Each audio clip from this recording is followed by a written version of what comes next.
Welcome back to Hannity. So President Trump is, of course, defending his decision to fire James Comey. He sent out several tweets this morning, such as the Democrats have said some of the worst things about James Comey, including the fact that he should be fired, but now they play so sad.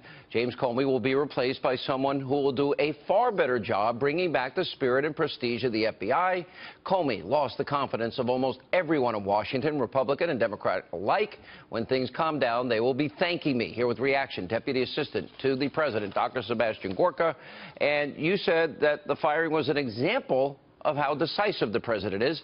I would also argue that the president is kind of fair and gave him a pretty good shot in spite of obvious laws violated that he refused to pursue.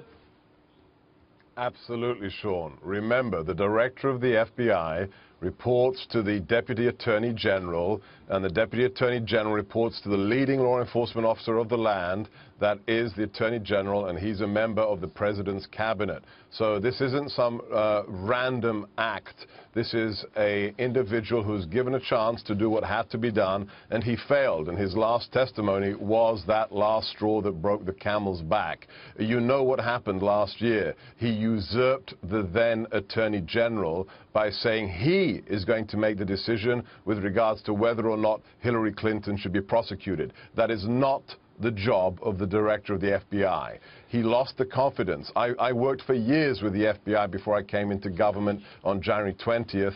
I know the agents. I know the intelligence analysts. When he gave that 14-minute press conference last year, 13 minutes of which was a slam dunk that Hillary should be prosecuted. Stinging indictment. And in the last 60 seconds, he punts it.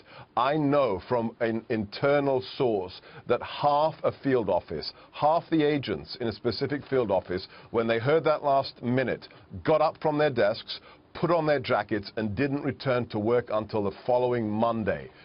James Comey lost the respect of his agency. Remember, in that he lays out the 13-minute case, and he even admits extreme carelessness. The legal standard is gross negligence. What's the difference? Let me ask you this. You remember... Can I just stay on that for a second? Yes, sir. There's also one really crucial thing. He talked about we did not find any intent. Well, he has to know that it is one of the peculiarities of U.S. administrative law and federal law that in the case of classified materials handling, it is one of the rare exceptions that intent is totally irrelevant. If you are careless, you have committed a felony if you have allowed top-secret classified information to be taken off a government system. Intent is irrelevant, and he knew that. All right, let me ask this. Remember when the issue of Donald Trump taking on the leaks and intelligence issues, et cetera, which I think we are trampling on Fourth Amendment rights, and the numbers in this election season are almost triple what they normally would be. There better be a good excuse. I think there's going to be a lot of news on this as time unfolds.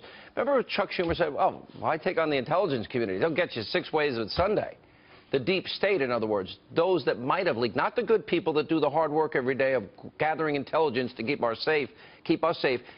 Is that the same with the FBI? I mean, do we now have to worry deep state officials that gather intelligence are going to go after Americans, go after the president politically, or the FBI, some that don't like him, might be leaking to hurt this president? Is that a fear? Sean, you've met these people. I've worked with these people. The vast majority of the individuals in the intelligence community, in our federal law enforcement and the U.S. government, they're patriots. They're true Americans. The real danger is those political appointees, the Ben Rhodes of the world, the Colin Kahl's, the Rices, who will not recognize that the American people chose Donald Trump to be their president. They think they're still in power. They're hanging out with their buddies. They're writing attack pieces against the president, against you, against key members of his administration. It's time for them to realize who the new president is. All right, Dr. Gorka, good to see you, and congratulations in your position. And we'll have you back on foreign security, national security issues soon.